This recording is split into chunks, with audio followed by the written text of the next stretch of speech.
Hello students, welcome back to our YouTube channel Hindi hiker. आज हम 12वीं कक्षा की कविता सहर्ष स्वीकारा है पढ़ेंगे, जिसके कवि गजानन माधव मुक्तिबोध जी हैं। आइए पहले गजानन माधव मुक्तिबोध जी के बारे में के परिचय के बारे में जानेंगे। गजानन माधव मुक्तिबोध आधुनिक हिंदी साहित्य की नई कविता के बेजोड़ कवि हैं। वे एक संघर्षशील साहित्यकार थे जो जीवन भर समाज, इतिहास और स्वयं से संघर्ष करते रहे। उनका जन्म 1917 ईस्वी को हुआ और मृत्यु 1964 ईस्वी को हुई।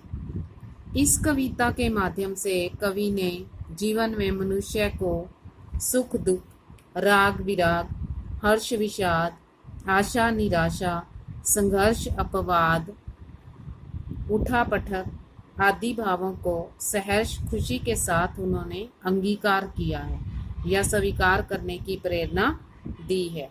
इसके साथ ही यह कविता उस विशिष्ट व्यक्ति या सत्ता की ओर संकेत करती है जिससे कवि को प्रेरणा प्राप्त हुई है।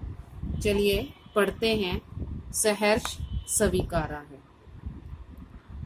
जिंदगी में जो कुछ है, जो भी है, सहर्ष स्वीकारा है, इसीलिए कि जो कुछ भी मेरा है वह तुम्हें प्यारा है। गर्वीली गरीबी ये गंभीर अनुभव सब, यह विचार वैभव सब, दृढ़ता यह भीतर की सरिता, यह अभिनव सब, मौलिक है इसलिए कि पल पल में जो कुछ भी जागृत है, अपलक है, संवेदन तुम्हारा है। अब इस कविता के माध्यम से कवि मनुष्य को समझा रहा है और उस विशिष्ट सत्ता ईश्वर, उस प्रभु को संबोधित करता है। ईश्वर को संबोधित करते हुए कवि क्या समझाता है, क्या बताता है कि हे प्रभु, इस जिंदगी में आपने जो कुछ भी प्रदान किया, यानी कि इस जिंदगी में सुख दुख, पीड़ा, राग विराग, जो भी आपने मुझे प्रदान किया उसे मैंने खुशी खुशी स्वीकार कर लिया है। खुशी खुशी प्रसन्नता पूर्वक उसे अंगीकार कर लिया है। क्यों कर लिया है? इसीलिए कि जो कुछ मेरा है, क्योंकि मैं ये मानता हूँ कि आपने मुझे जो कुछ भी दिया है वह तुम्हें प्यारा है, वह तुम्हें भी बहुत प्यारा है। अब कवि यहाँ ईश्वर के माध्यम से मनुष्य को प्रेरणा देते हुए बता रहा है कि इस प्रभु ने या इस विशिष्ट सत्ता ने मुझे जो कुछ भी दिया अब तक, दुख पीड़ा हर्ष राग विराग, वो सब मैंने खुशी खुशी स्वीकार कर लिया है। क्यों? क्योंकि जो भी ईश्वर ने मुझे प्रदान किया है उसमें ईश्वर का प्यार भी शामिल है, वह ईश्वर को भी बहुत प्रिय है। गर्वीली गरीबी। अब गर्वीली गरीबी से यहाँ क्या अभिप्राय है? गर्वीली गरीबी ये गंभीर अनुभव सब। गर्वीली गरीबी मतलब गरीबी, गर्व युक्त गरीबी। गर्वीली गरीबी गर्व से युक्त गरीबी। गरीबी में मनुष्य हताश निराश हो जाता है, दुखी हो जाता है और अपना धैर्य खो बैठता है और जीवन के प्रति उसका दृष्टिकोण जो है वो बदल जाता है।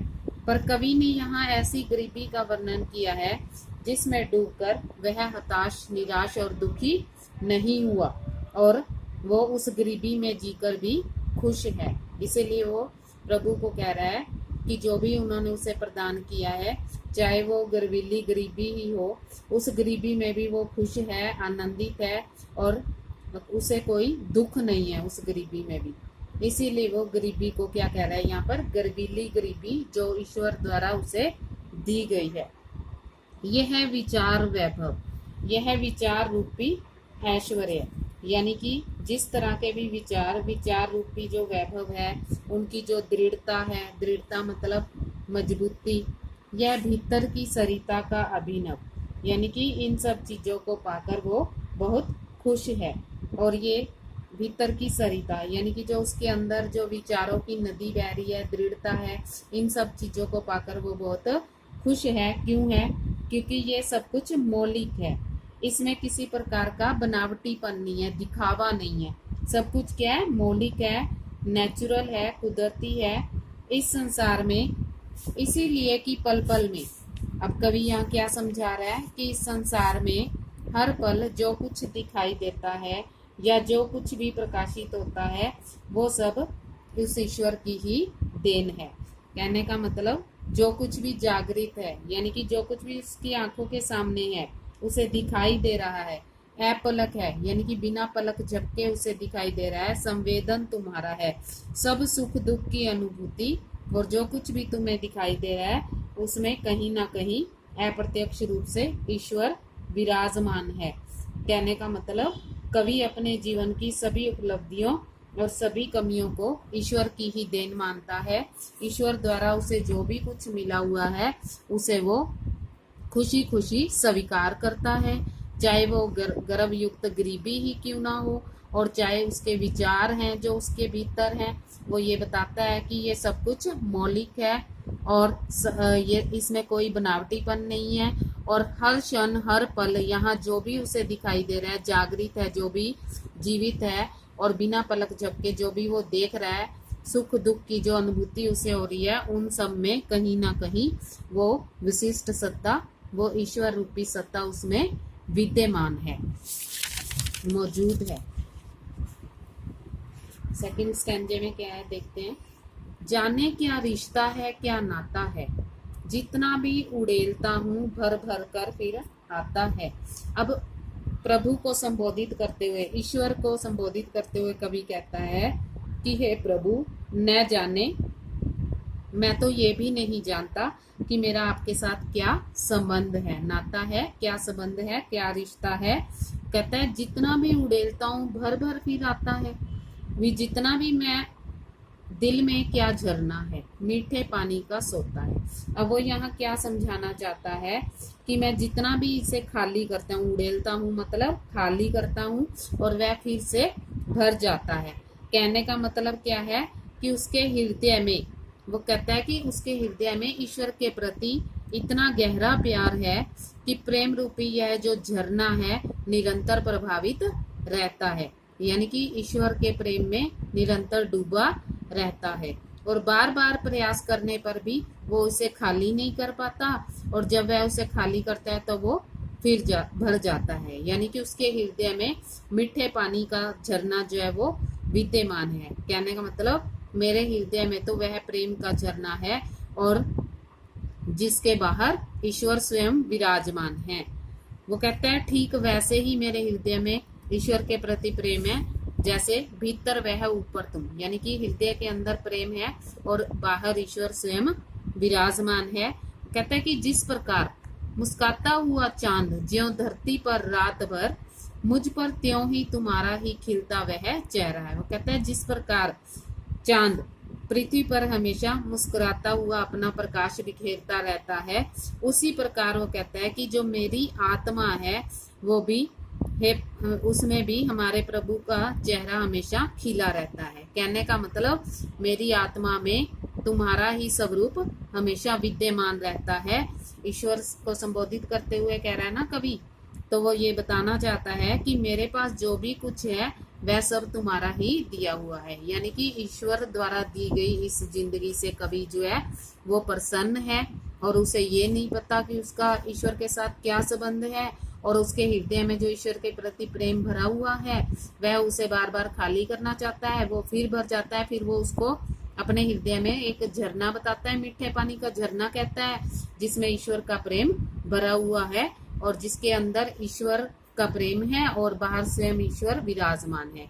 उदाहरण के माध्यम से वो समझा रहा है कि जिस प्रकार मुस्कुराता हुआ चांद हमेशा धरती पर अपना प्रकाश बिखेरता रहता है, यानी कि चांद मुस्कुराता रहता है और खुशी खुशी अपना प्रकाश धरती पर बिखेरता है, ठीक उसी प्रकार वो ईश्वर से कहता है कि जो मेरी आत्मा है उसमें हमेशा तुम्हारा रूप विद्यमान है। हे प्रभु, तुम्हारा ही चेहरा हमेशा खिला रहता है मेरी आत्मा के अंदर। ईश्वर के स्वरूप को वो स्वीकार करता है और वो ये भी बताता है कि मेरे पास जो भी कुछ है वह सब कुछ तुम्हारा ही दिया हुआ है। Third stanza. सचमुच मुझे दंड दो कि भूलूं मैं तुम्हें भूल जाने की दक्षिण ध्रुव अंधकार अमावस्या शरीर पर चेहरे पर अंतर में पालू मैं झेलू मैं उसी में नहालू मैं। अब यहाँ कवि क्या कहता है कि हे ईश्वर, अगर मैं तुम्हें जो भूल जाने की गलती भी की है जो मैंने, तो उसके लिए मुझे आप दंड दीजिए। कहने का मतलब मैंने जो आपको भुलाने का अपराध किया है उसके लिए मुझे अवश्य दंड मिलना चाहिए। दंड दो कि भूलूं मैं तुम्हें भूल जाने का, यानी कि जो मैंने अपराध किया है तुम्हें भूल जाने का, उसके लिए मुझे अवश्य दंड मिलना चाहिए। कवि कहता है किस प्रकार का दंड मिलना चाहिए उसको। दक्षिण ध्रुव में विद्यमान अंधेरी अमावस्या के अंधकार को मैं अपने शरीर पर, अपने चेहरे पर, अपने हृदय में झेलना चाहता हूँ।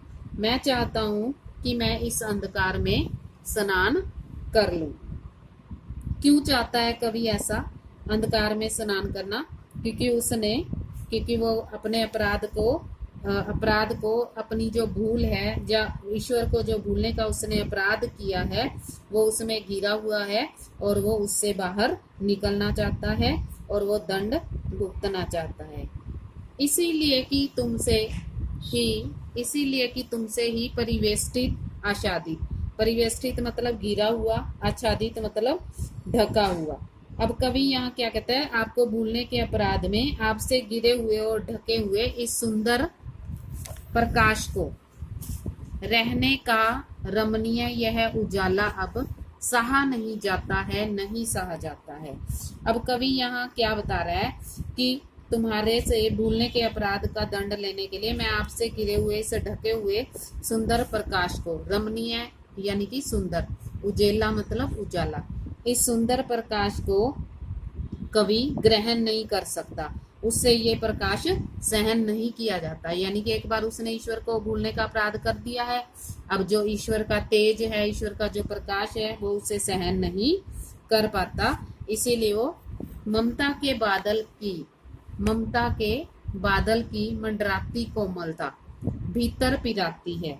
अब कवि यहाँ क्या समझा, ईश्वर से क्या प्रार्थना कर रहा है कि अब तो यह स्थिति पैदा हो गई है कि तुम्हारी जो ममता रूपी बादल की कोमलता है जो मेरे चारों तरफ मंडराती रहती है, यानी कि जो तुम्हारा जो प्रेम है मेरे चारों तरफ मंडराता है और वो भी अब तो मेरे हृदय को पीड़ा देने लगा। भीतर मतलब हृदय, पिराती मतलब पीड़ा देता है।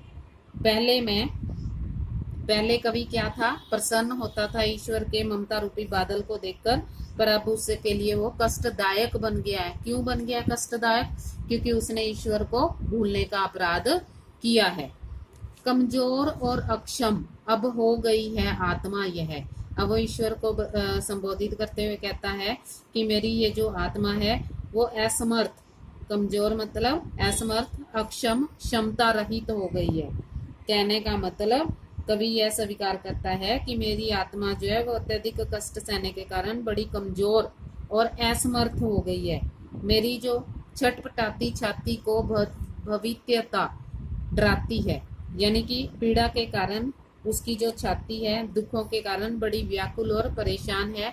और भवित्यता मतलब भविष्य में होने वाले जो कार्य हैं या भविष्य में जो होनी है उसे देखकर उसे डर लगता रहता है। यानी कि उसकी छाती भी अब दुखों के कारण परेशान है और जो आगे आने वाला समय है उसे देखकर उसे बहुत डर लगता है। बहलाती सहलाती आत्मीयता बर्दाश्त नहीं होती। कहने का मतलब अब ये जो स्थिति है इतनी डरावनी बन चुकी है, इतनी भयावह बन चुकी है कि जो लोग उसके लिए सहानुभूति प्रकट करते हैं या उसे सहलाते हैं, उसे सांत्वना भरे दो शब्द कहते हैं, उसके दुखों को कम करने का प्रयास करते हैं, अब उसकी आत्मा उनको भी सहन नहीं कर पा रही है। अब इस स्टैंजे के माध्यम से कवि ये समझाना चाहता है कि उसने ईश्वर को भूलने का जो अपराध किया है वो उसकी सजा पाना चाहता है और वो अंधेरे में रहकर अपना शरीर, अपना चेहरा, अपने हृदय में उस अंधेरे को पाना चाहता है। और उसी में डूब जाना चाहता है। वो ईश्वर के प्रकाश को अब सहन नहीं कर सकता और ईश्वर का जो ममता रूपी बादल है वो भी अब उसे पीड़ा देने लगा है और उसकी जो छाती है वो इतने दुख सहन करके कमजोर हो चुकी है, असमर्थ हो चुकी है और आने वाला समय उसे डराता है कि कहीं कुछ गलत ना हो जाए। और जो लोग उसे बहलाते हैं, समझाने की कोशिश करते हैं, उससे अपनापन, सहानुभूति दिखाते हैं, वो भी अब उससे बर्दाश्त नहीं हो रही है। 4th stanza. सचमुच मुझे दंड दो कि हो जाऊं पाताली अंधेरे की गुफाओं में, विवरों में, धुएं के बादलों में, बिल्कुल मैं लापता। अब यहाँ कवि फिर ईश्वर को संबोधित कर रहा है कि आप मुझे निश्चय ही दंड दीजिए, जिससे क्या हो कि मैं पाताल लोक की अंधेरी गुफाओं अथवा विवरों में, मतलब बिलों में और धुएं के बादलों में कहीं खो जाऊं। यानी कि मैं इस अंधकार रूपी निराशा में इस प्रकार खो जाऊं कि कोई मुझे ढूंढ भी ना सके। लापता की वहां भी तो तुम्हारा ही सहारा है।